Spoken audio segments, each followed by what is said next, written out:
السلام علیکم ورحمۃ اللہ وبرکاتہ۔ ماشاء اللہ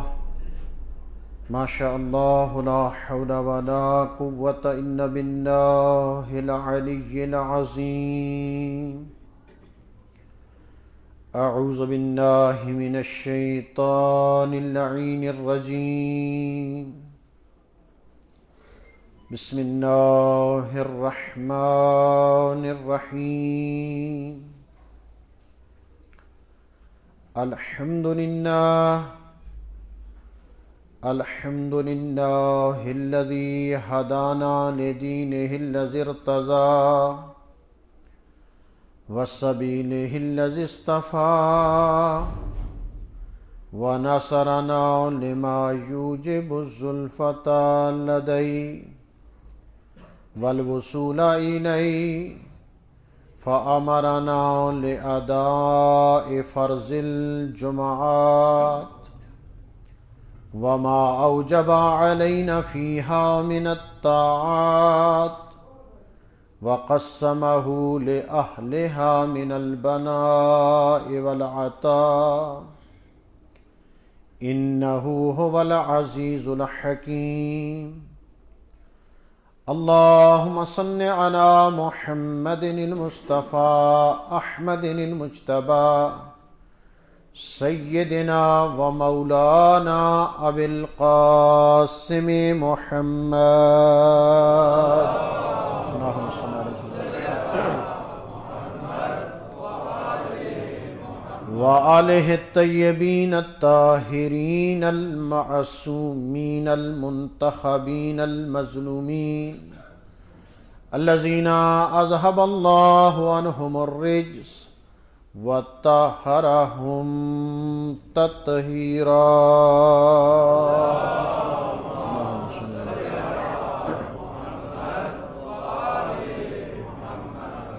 اما بعد فبسم اللہ الرحمن الرحیم۔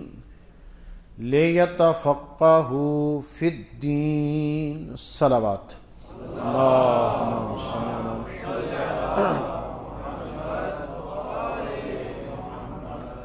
محترم و معزز بزرگان و عزیزان، نماز جمعۃ المبارک کے خطبہ اولیٰ میں حسب سابق مختصر سا درس فقہ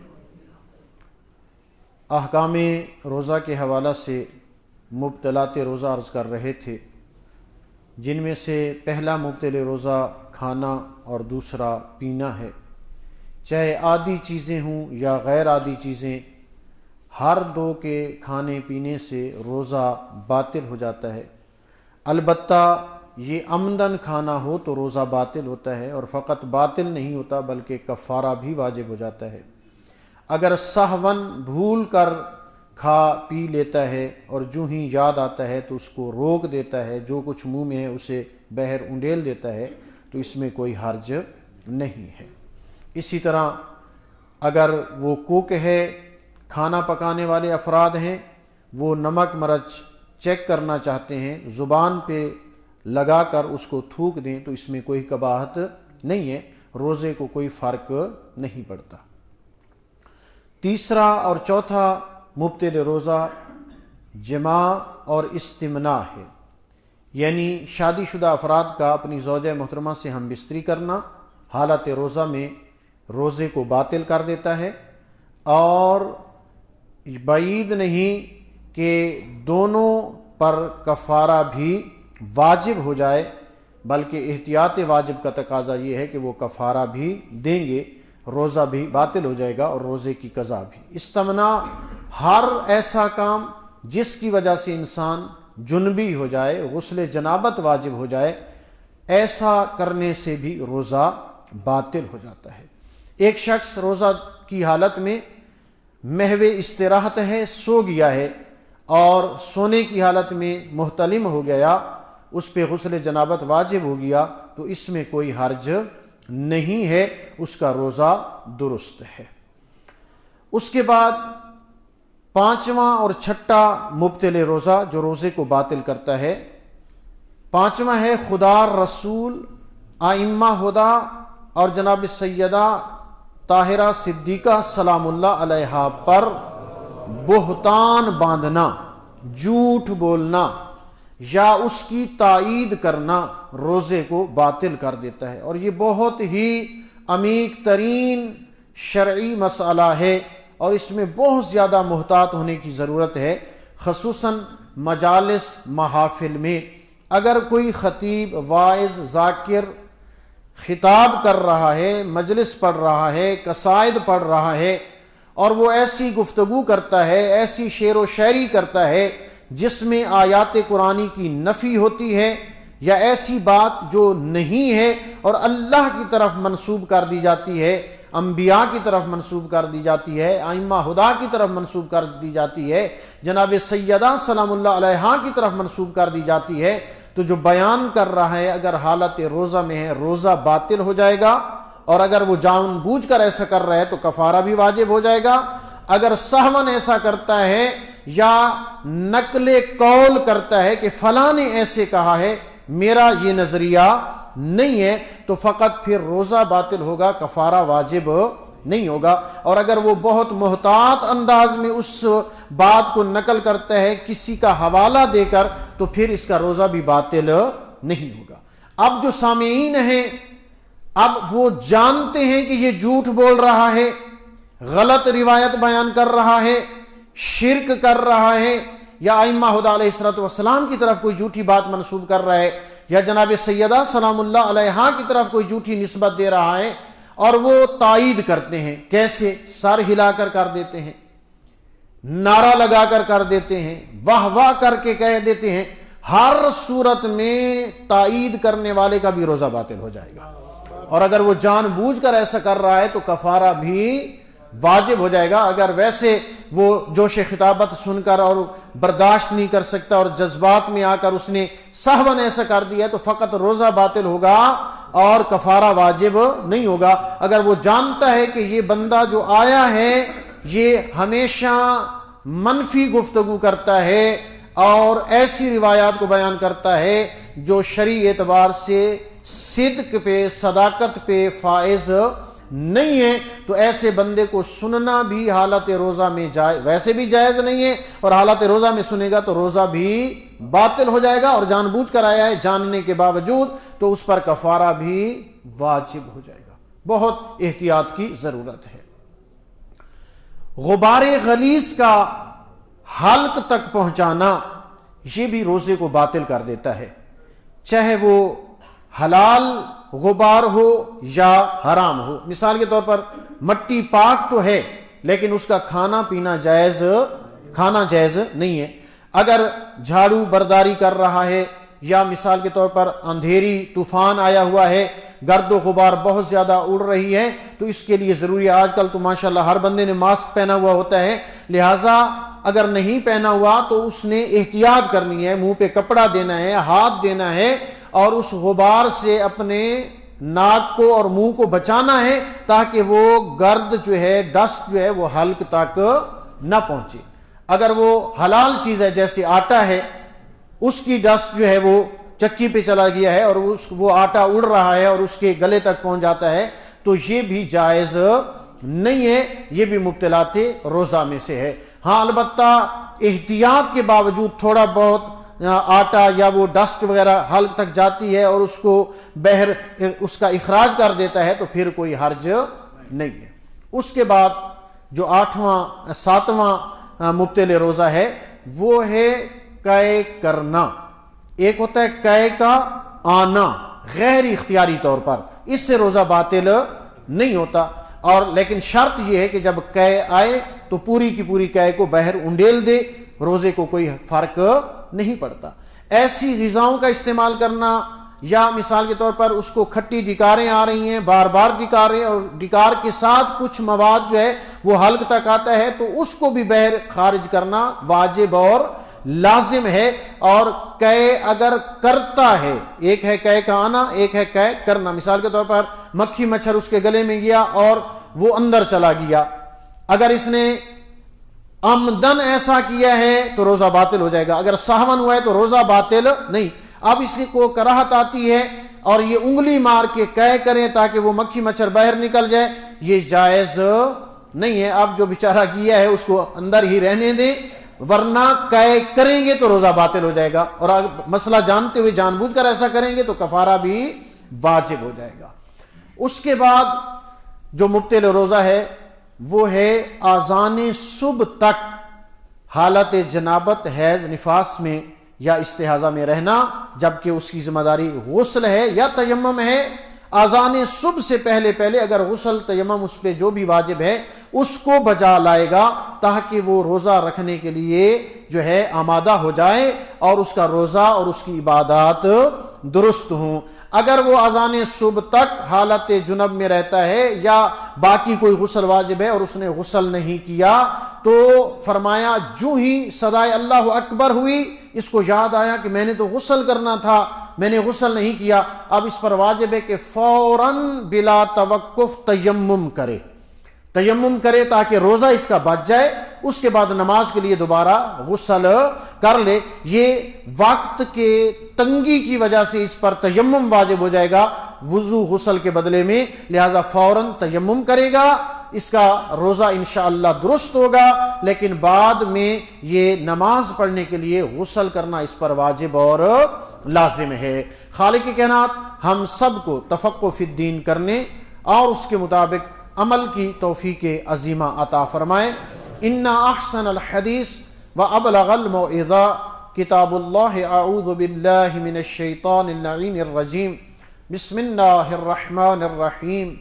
والعصر ان الانسان لفی خسر الا الذین آمنوا وعملوا الصالحات وتواصوا بالحق وتواصوا بالصبر.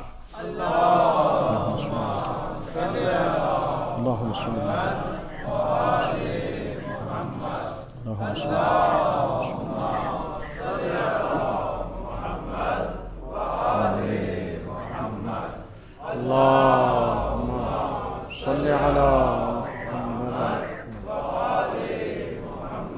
اعوذ باللہ من الشیطان اللعین الرجیم. بسم اللہ الرحمن الرحیم. الحمد للہ رب العالمین الذي خلق الموت والحیات ليبلوكم أيكم أحسن عملا الذي نور قلوبنا بولاية علي بن أبي طالب. اللهم صل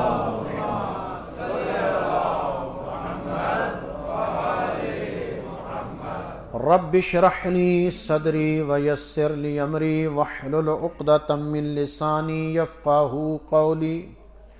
وصلى الله على محمد المصطفى أحمد المجتبى سيدنا ومولانا أبي القاسم محمد. اللهم صل وعليه الطيبين الطاهرين المعصومين المنتخبين المظلومين الذين أذهب الله عنهم الرجس وطهرهم تطهيرا.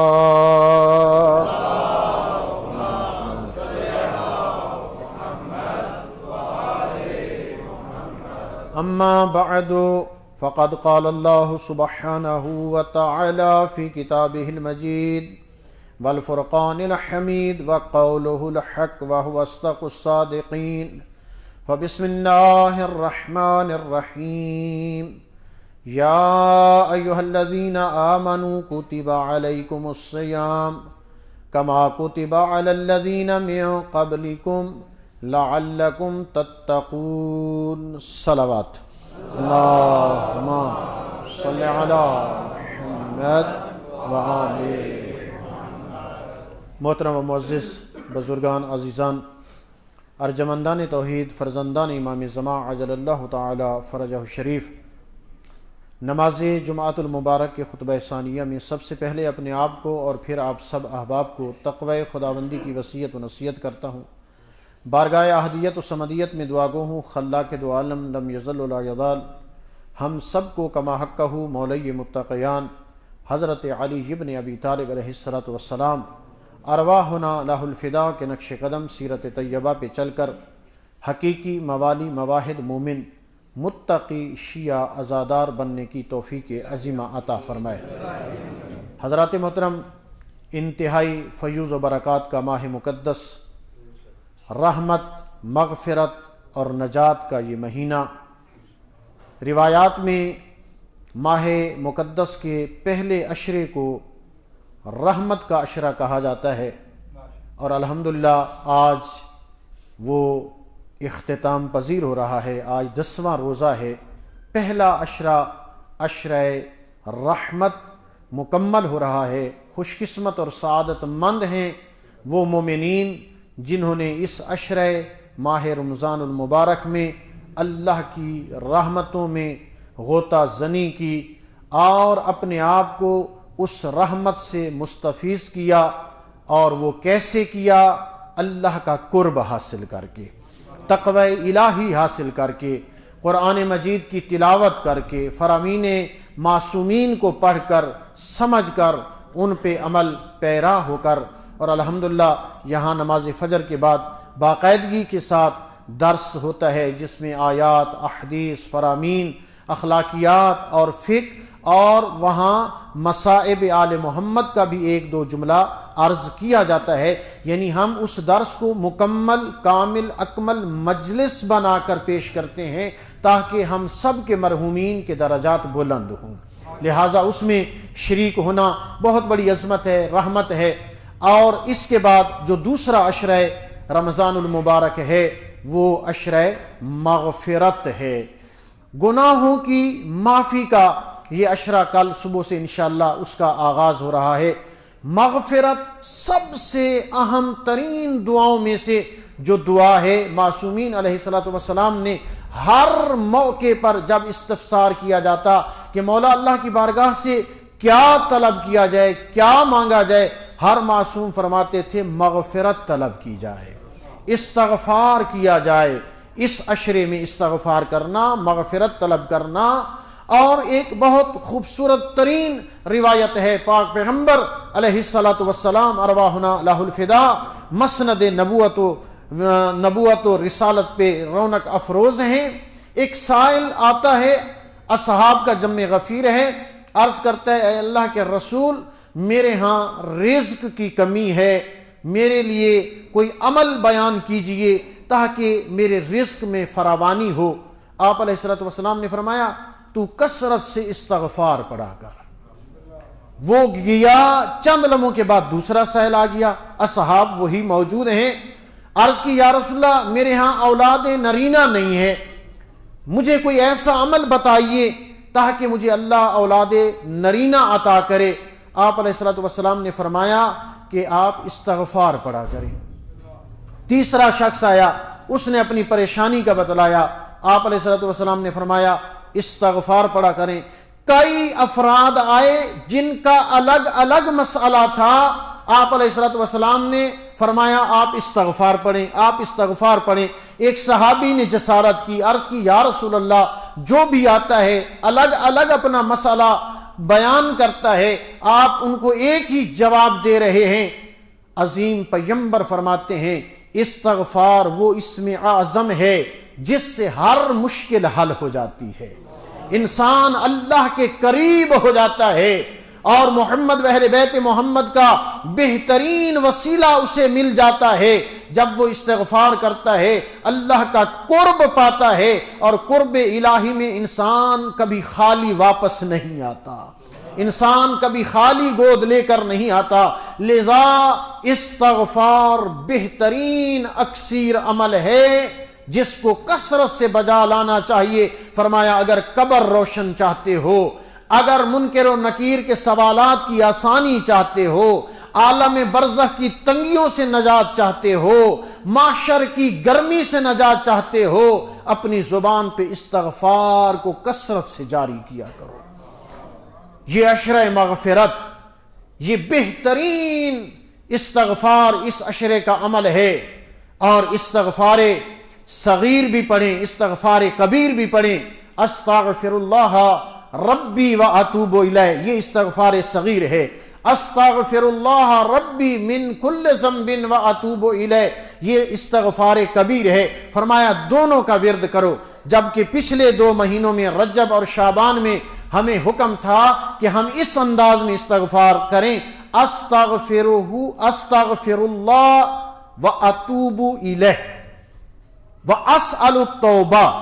فرمایا میں اللہ سے استغفار کرتا ہوں اور توبہ کا سوال کرتا ہوں. فرمایا 2 مہینے توبہ کا سوال کرتے رہو، اور پھر اس ماہ مقدس میں بالاخص عشرہ مغفرت میں استغفر اللہ ربی و اتوب الیہ، استغفر اللہ ربی من کل ذنب و اتوب الیہ، یہ بہترین گناہوں سے نجات کا بہترین ذریعہ اور وسیلہ ہے. لہذا اس کو اپنی زندگی کا حصہ بنا لیجئے. ہمیشہ استغفار کثرت سے ذکر کیجئے، تسبیح کا ورد بنائیے تاکہ اللہ اپنا قرب عطا کر دے. یہ ماہ مقدس انتہائی فیوز و برکات کا، رحمتوں کا مہینہ، مغفرتوں کا مہینہ، نجات کا مہینہ، اور اس مہینے میں ایک ایک عمل کئی 100 گنا اضافی اجر کا متحمل ہوتا ہے. الحمدللہ ایک بہترین روش کا آغاز ہوا ہے. قبلہ سید شرافت حسین ہمدانی صاحب نے، خالق ان کو صحت و سلامتی عطا فرمائے، آغاز کیا اور انہوں نے اعلان کیا پچھلے جمعہ کو کہ 20 قرآن مجید با ترجمہ و تفسیر آدھی قیمت پہ مومنین میں دیے جائیں گے. ماشاءاللہ جن لوگوں نے نام لکھوائے ہیں ان کے قرآن پاک آ چکے ہیں، وہ بہر سٹال سے لے سکتے ہیں. اور پھر اسی بات کو دیکھ کر ہمارے محترم برادرم جناب غلام مرتضیٰ صدیقی صاحب نے بھی اعلان کیا کہ 20 قرآن مجید میں بھی ہدیہ کروں گا. اور پھر انہوں نے کہا کہ میں بغیر آدھی قیمت کے دوں گا، آدھی قیمت بھی نہیں لوں گا، فری میں بطور ایصال ثواب اور مرحومین کی بلندی درجات کے لیے. 20 قرآن پاک ان کی طرف سے بھی انشاءاللہ آپ لیں گے. چند لوگوں نے مجھے کہہ دیا ہے اور کچھ لوگوں نے تو لے بھی لیے ہیں.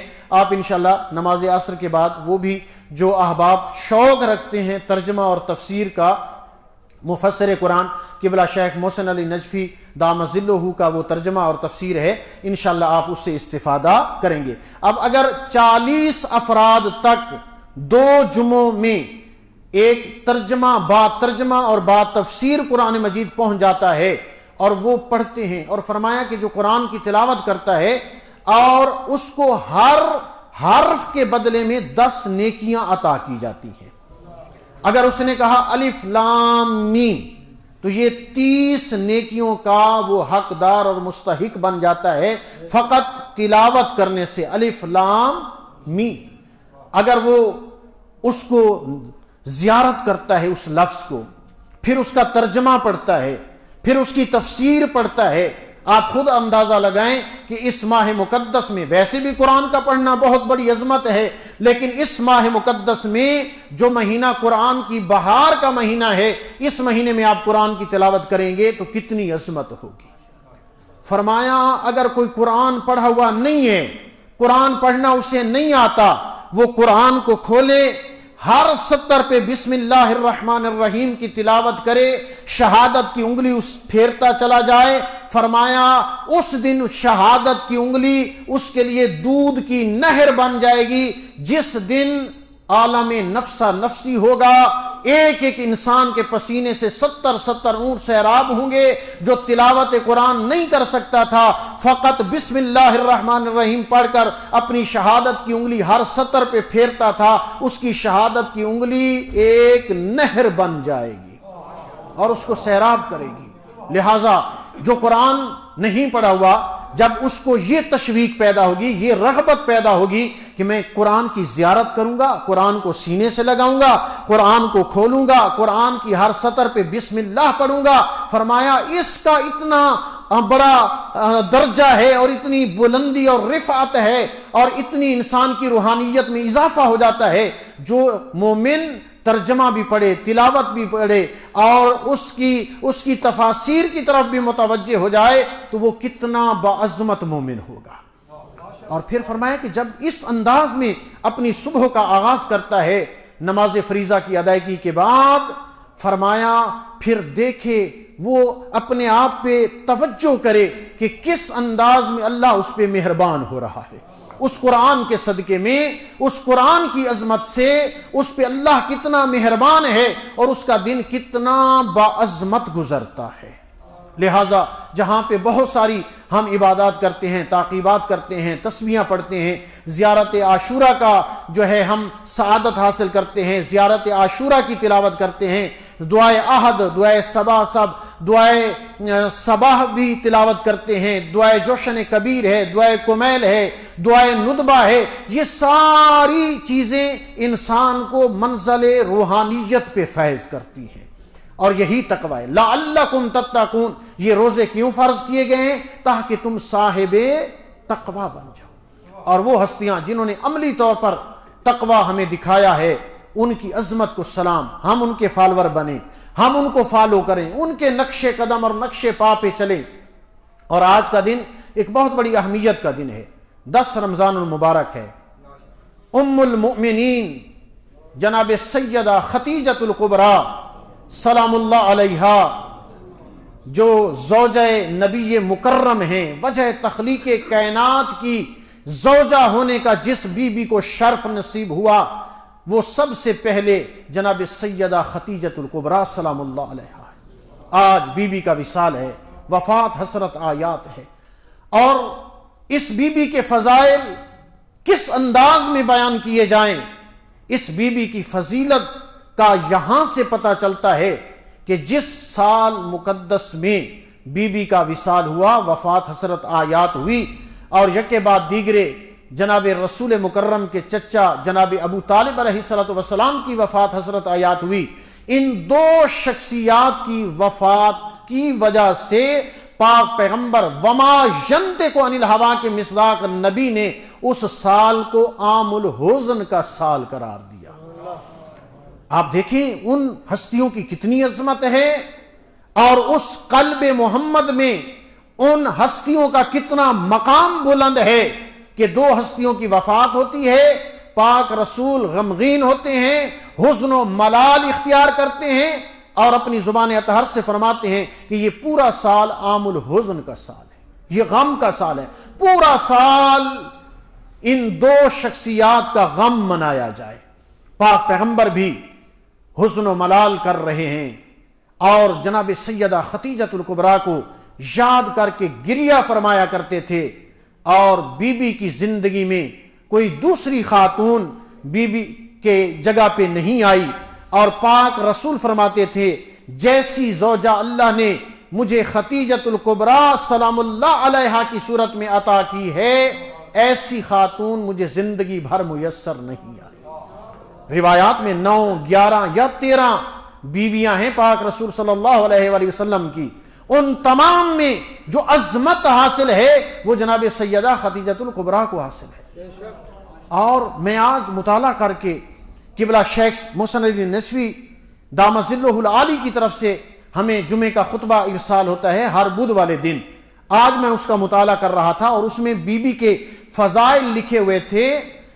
فرماتے ہیں قبلہ شیخ صاحب فرماتے ہیں کہ یہ بی بی اس عظمت کی مالکہ بی بی تھی کہ جو قبل اسلام کے، یعنی اسلام قبول کرنے سے پہلے بھی اس بی بی کی عظمت یہ تھی، پاک دامنی کا یہ عالم تھا کہ اہل قریش، اہل مکہ اس بی بی کو سیدہ اور طاہرہ کہہ کر پکارتے تھے۔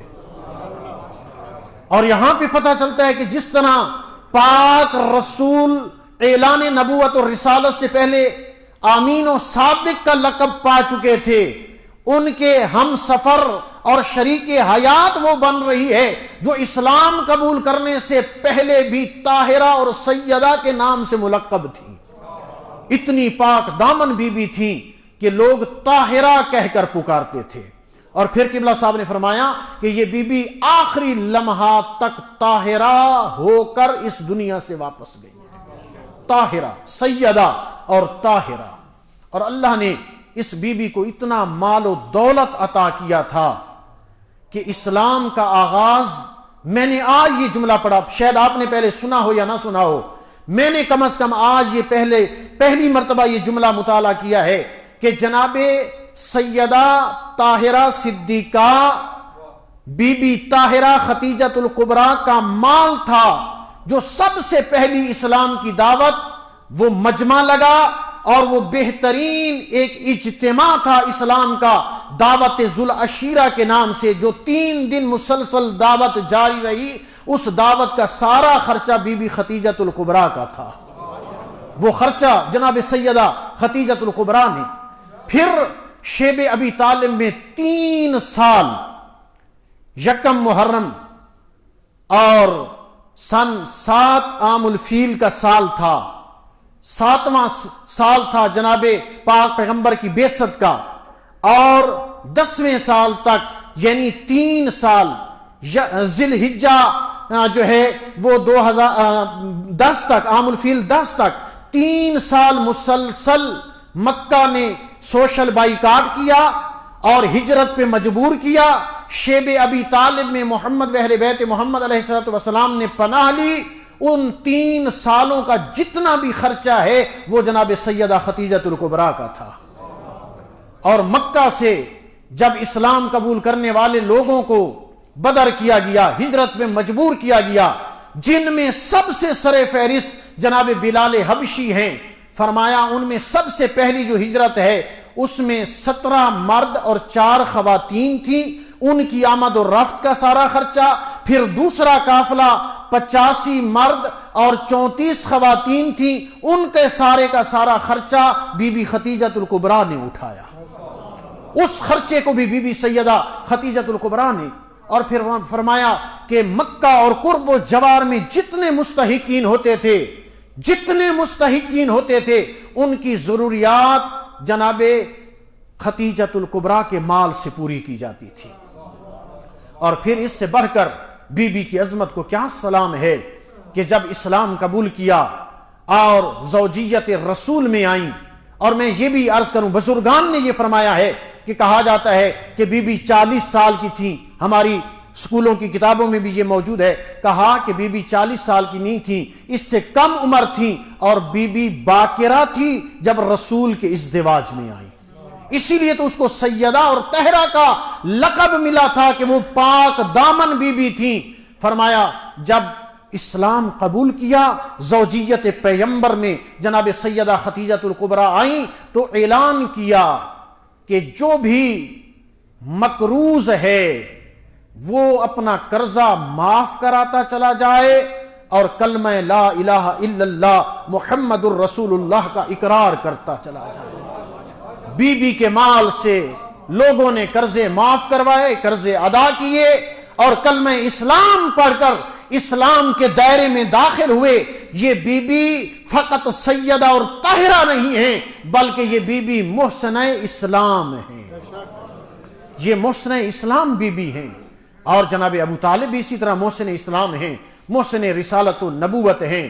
ایک بزرگ عالم دین نے بڑے خوبصورت جملے کہے کہ تاریخ میں المیہ ہے کہ جناب ابو طالب عمران علیہ السلام کا اور جناب ام المومنین سیدہ ختیجۃ الکبریٰ سلام اللہ علیہا کا تذکرہ بہت کم کیا جاتا ہے۔ اس کی ریزن یہ ہے کہ اگر ابو طالب عمران کا ذکر کیا جائے تو علی نکھر کر سامنے آتا ہے، اور اگر جناب سیدہ ختیجۃ الکبریٰ کا ذکر زیادہ کیا جائے تو جناب سیدہ فاطمہ زہرا نکھر کر سامنے آ جاتا ہے۔